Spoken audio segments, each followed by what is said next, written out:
All right, we'll go ahead and call to order the Stevensville Town Council's public hearing for Monday, March 8th, 2021. The time is 6:30 in the evening. Ms. Bertha, would you mind calling the roll, please? Councilmember Devlin? Here. Councilmember Ludington? Here. Councilmember Shord?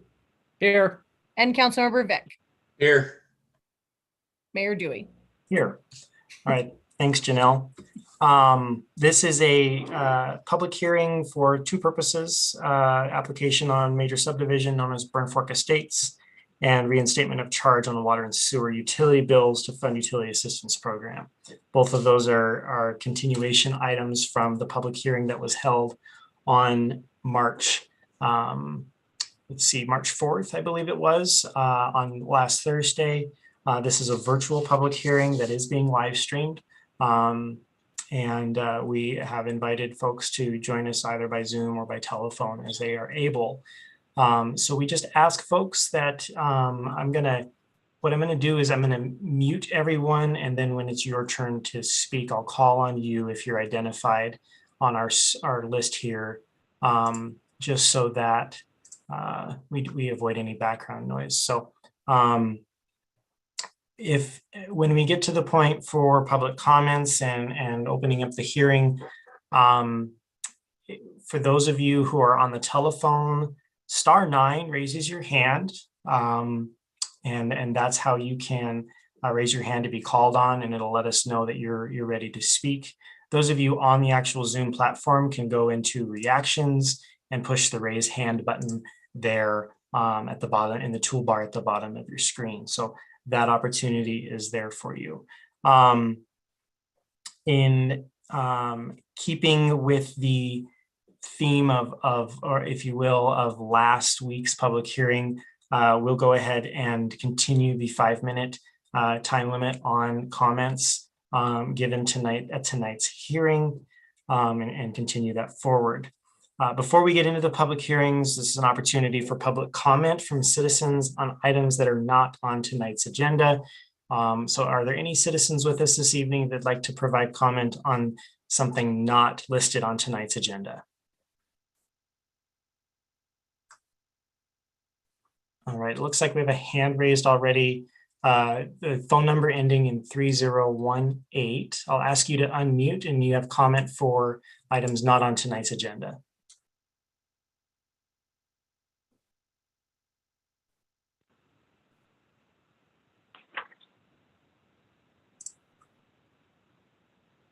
Hello? Hello, go ahead. Do you have comments that are for items not on the agenda tonight? I do. My name is Marilyn Wolf, 300 Aspen Trail, Stevensville, Montana. I am commenting on Town Council Code of Conduct, and I'd like to proceed and address this to the Town Council members who may have seen my letter today, but as well the listening audience. I feel this is relevant, and this won't take me long. Dear council members, I live in Creekside Meadows, as you may know, and have been alarmed for some time about the density of the Burnt Fork Estates proposed subdivision. I feel so let down by the town administration to protect the beauty, historic value, and specialness of our community when the subdivision's application was accepted, lacking detail and honest assumptions with regard to the impact of such a huge project. We don't have to solve Missoula's bedroom community problems.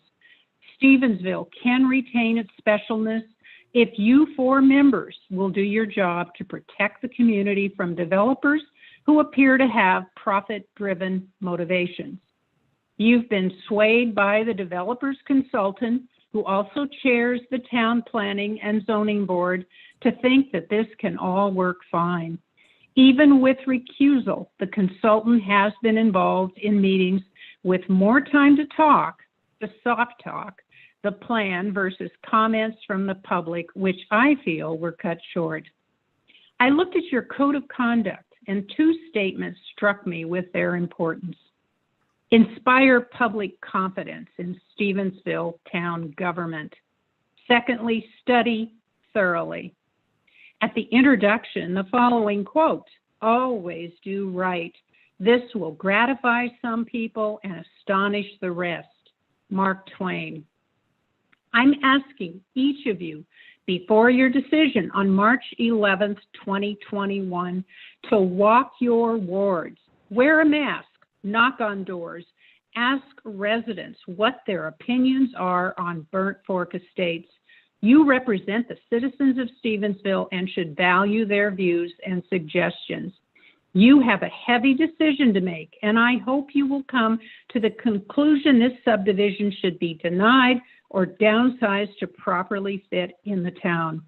Page 15 of the town growth policy says, in the absence of good land use planning and good urban design, a town can lose its center, its character, and its soul.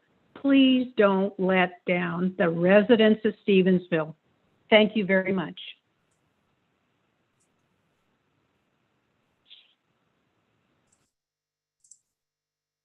Okay, is there any other public comment on items not listed on tonight's agenda?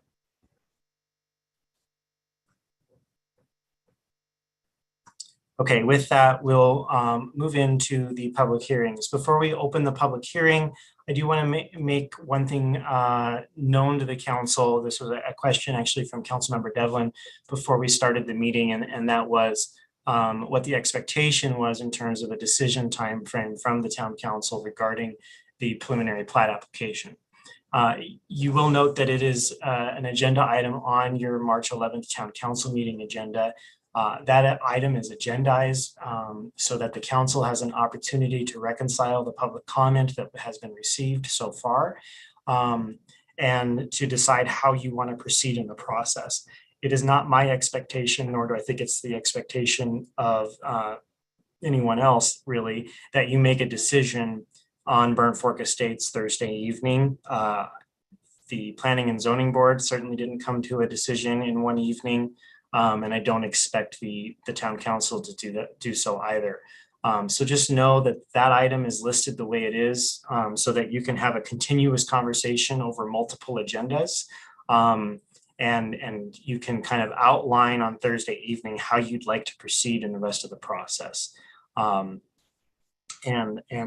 With that, I'd like to see if Mr. Kellogg, do you have any additional information you'd like to present to the council tonight with the public hearing before us that you didn't already present in your presentation on Thursday?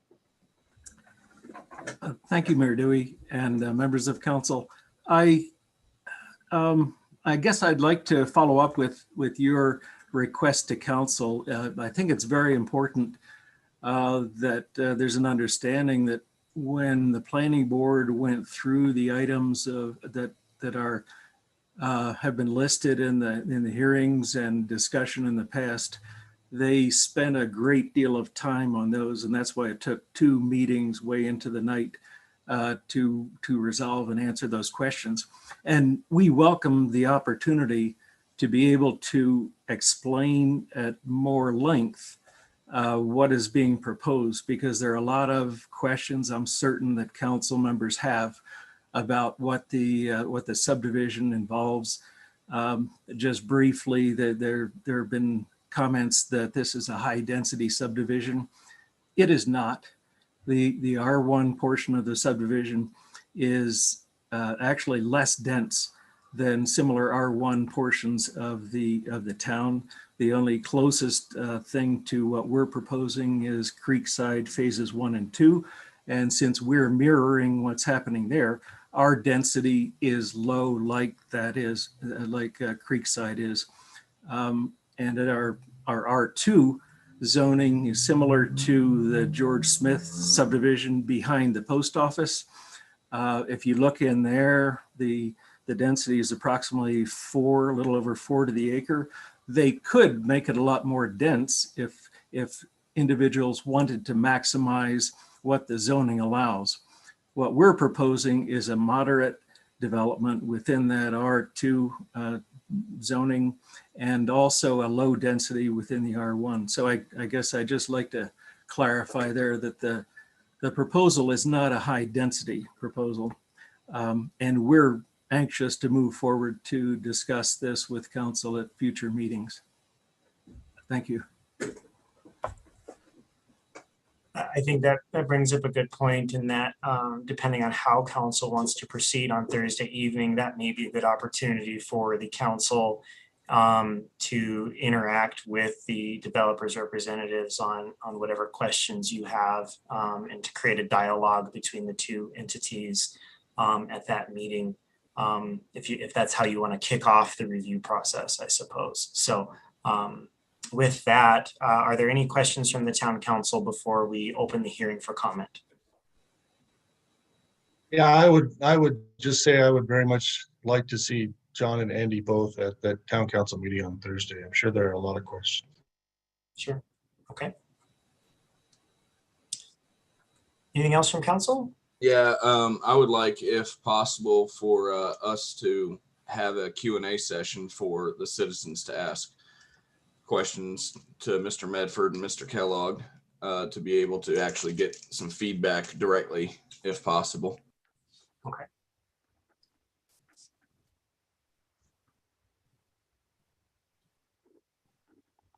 Okay. With that, we'll go ahead and open the public hearing for the major subdivision application known as Burnt Fork Estates. As a reminder, comments are limited to 5 minutes per speaker this evening.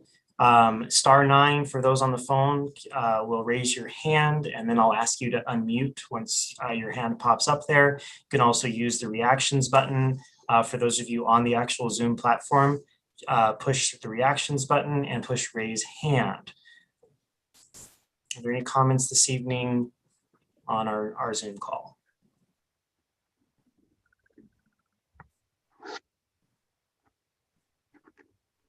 Give folks a moment to call in if they need to.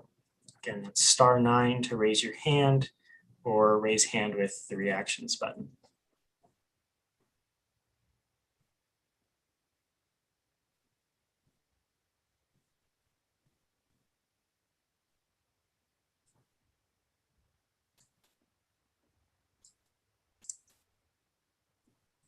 Just going to give it a full minute here for folks who want to call in, they can.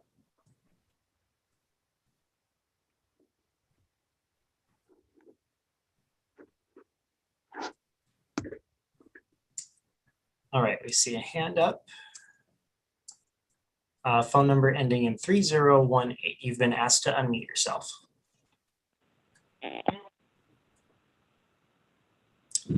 Go ahead. Hi, this is Marilyn Wolf again at 300 Aspen Trail, Stevensville, Montana. I would like to comment on Mr. Kellogg's dialogue just a bit ago that Burnt Fork Estates is not a high-density development. That is incredible. That is an incredible statement and so untrue. There has never been a high-density subdivision like this that is passed in Ravalli County.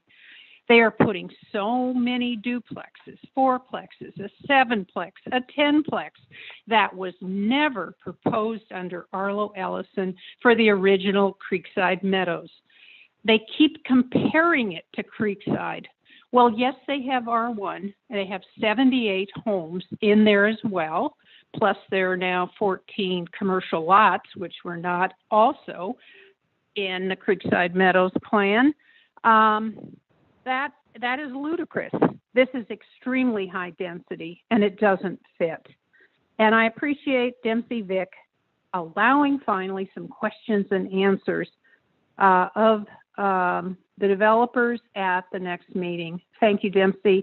I think we need more of your important information allowed for citizens.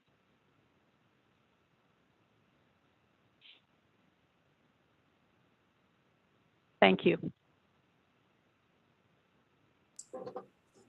Okay. Is there any other public comment on the phone this evening? *9 to raise your hand. Brandon I'm sorry, but did she cut out? Because I didn't hear part of her last comments, and I would like to hear what that was. There was a big long pause on my end, and then she said thank you. There was So a I don't pause. know. There was a pause. Okay. There was a I just pause, wanted yeah. to make sure I heard that. Thank you. Okay, phone number ending in 6853. You've been asked to unmute.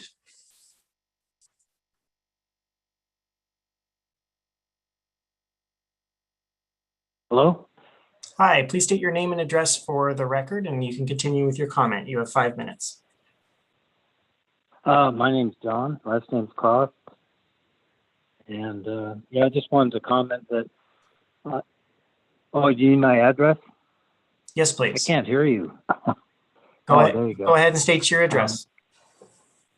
Yeah, it's 1618 Creekside Drive. Thanks for the opportunity to make comments. I just wanted to let the town council know that I'm opposed to the new subdivision that's being proposed.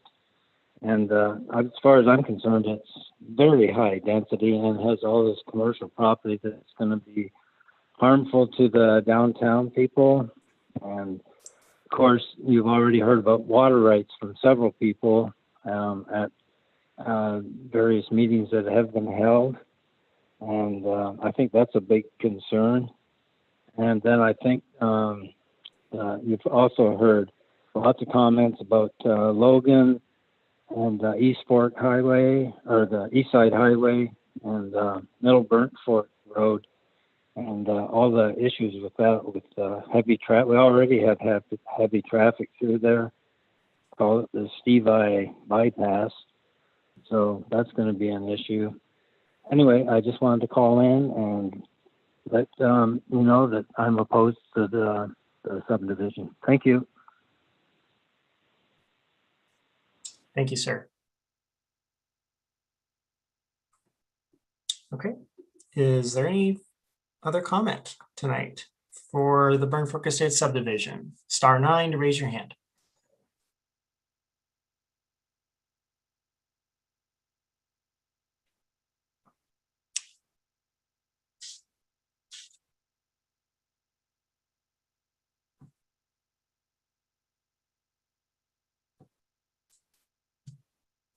All right, we will then close the hearing for Burnt Fork Estates subdivision. Oh, we just had one pop up, 5676. I'll ask you to unmute your line. Go ahead and state your name and address for the record, sir.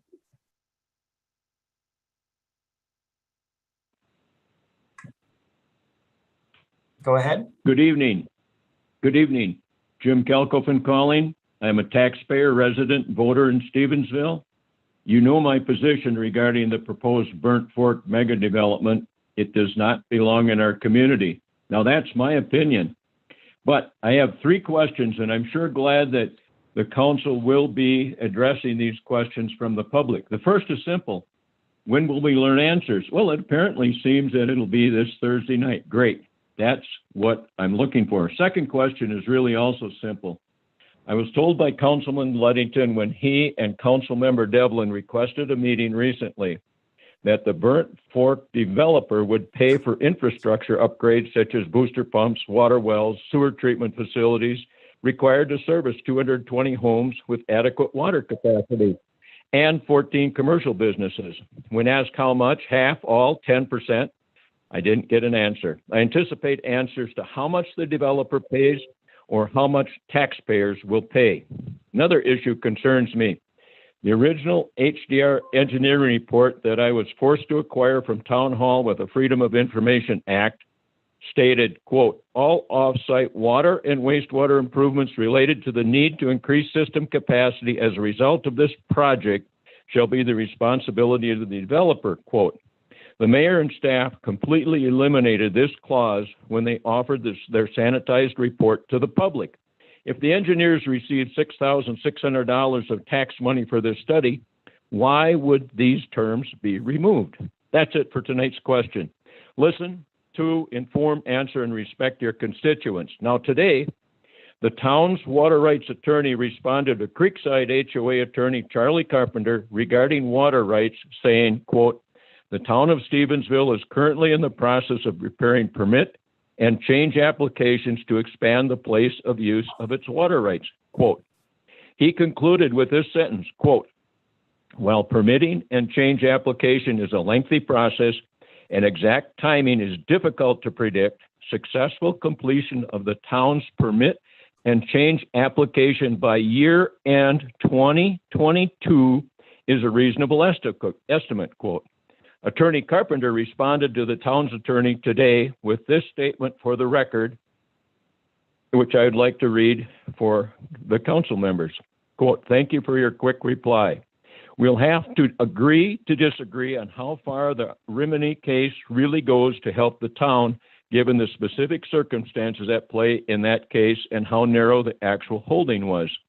What we can agree on is that mitigation is possible and that the right package can be put together to get DNRC approval for changes that cover all of the additional places of use, including Burnt Fork estates that are needed." Carpenter continues, "One hopes that the town will not have to avail itself of the option for judicial review that you cite. My point is that even without having to go to the water court, this will take time and effort and quite probably some genuine creativity on your part." He continues, "Given the history here and how DNRC operates generally, the Creekside homeowners think it is the right course for the town to let you finish your work on this before it approves new subdivisions, presuming the outcome of that work," quote. That concludes Attorney Carpenter's response. My 3 questions above remain on the table, and I really look forward to those answers at future council meetings. Thank you very much.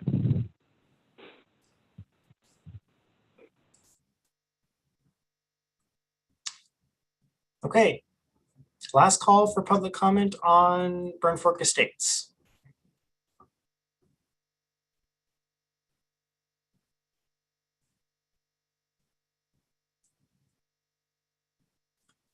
All right. With that, we will close the hearing for the application for a major subdivision known as Burnt Fork Estates. We will now open the hearing for the reinstatement of a charge on water and sewer utility bills to fund the utility assistance program and reducing the fee from $1.52, which was the old charge, to 40 cents, the new proposed charge. This item is up for consideration for the town council at this Thursday's town council meeting. Is there any comment this evening on that item alone? We saw a mass exodus of phone numbers, so.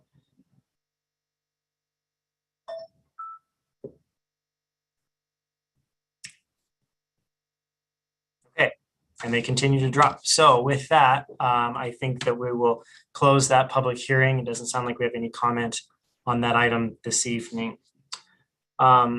So there is no other business for the council to consider this evening. It's been established, I think, from the beginning of our meeting that the town council will have an opportunity to ask questions of the developers. And it sounds like a lot of those questions will be based on the public comment you've received over the 2 public hearings that we've heard.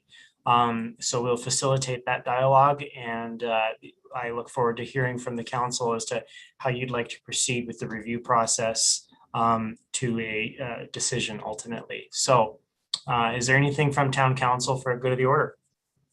The only thing that I want to say, and it doesn't have anything to do with our subject tonight, but just want to extend my thoughts and prayers out to the Gross family tonight who lost their son Luke in Corvallis in a car accident. And I really am hoping for the best that comes out of this situation. I am very sorry for the loss of your son, and that's it. Thank you. Okay, thanks, MC. Any other comments from the town council? Ms. Devlin? I want to clarify something. So most people are aware that I do live in Creekside Meadows, and we hear from a lot of my neighbors on thoughts regarding this project. We also hear from the president of our HOA that they have an attorney that represents the homeowners. He just said that of Creekside. I have not put forth any money to retain this attorney. I have not spoken with this attorney. I have not participated in any meetings regarding the subdivision with my HOA or my neighbors with a deciding factor. I have met with Mr. Kalkofen actually on 3 different occasions, one alone, one with Mayor Dewey, and one with Mr. Ludington. But again, I just want to clear that when he is speaking of an attorney representing HOA or all of our neighbors having concerns, I am excluded from that. If I need to get a letter that states I have not had any money going towards the advertisement to try and stop the subdivision or the retainment of an attorney, I'm happy to do so, but I want to clarify that. Okay. Thanks, Jamie. Anything further for the good of the order before we adjourn?